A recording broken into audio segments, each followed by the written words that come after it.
sur une poudrière. Est-ce que vous pouvez nous expliquer ce que vous voulez dire ?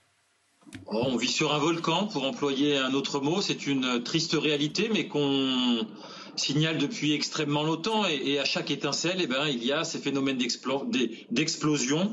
Et actuellement, nous sommes face à une situation qui est inédite, et l'urgence est à la paix. Oui, mais alors, comment on essaye de comprendre comment on en est arrivé là ? On essaie de remonter aux origines de la colère avec vous. Est-ce que vous pouvez dire qu'aujourd'hui, la France est plus fracturée qu'en 2005, par exemple ? Absolument. La France est plus fracturée qu'en 2005. Les inégalités et la situation sociale est très différente. Je peux vous donner quelques exemples. Grigny, 50% des habitants vivent sous le seuil de pauvreté. Ce n'était pas le cas en 2005.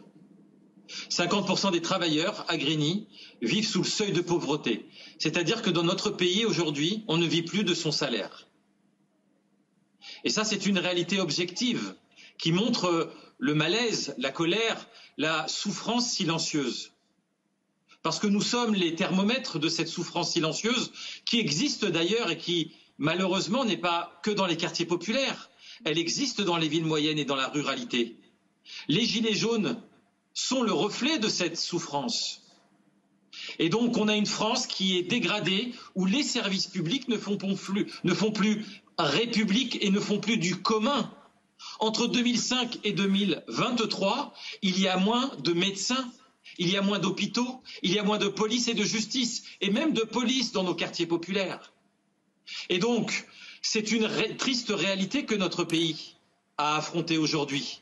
L'urgence est à la paix, à la calmie, stopper l'hémorragie, mais très vite on doit reconstruire les fondamentaux de notre pays.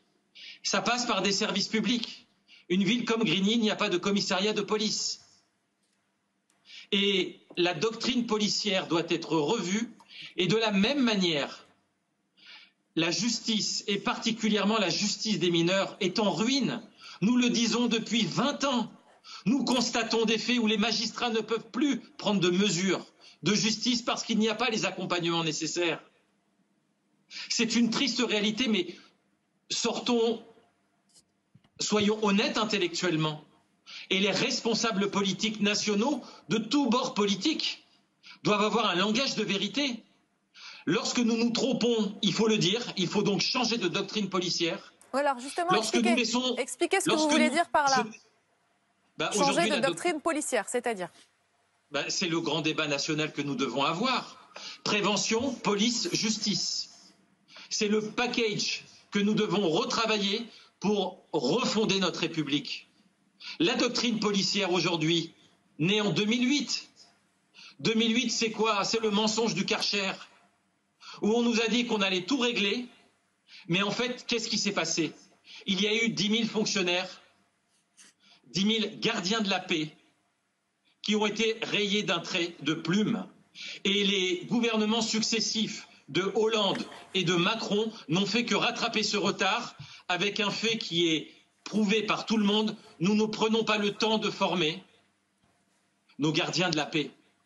Nous avons un temps de formation le plus court. Nous ne savons plus faire parce qu'à un moment, il y a eu une désorganisation profonde au motif d'économie budgétaire.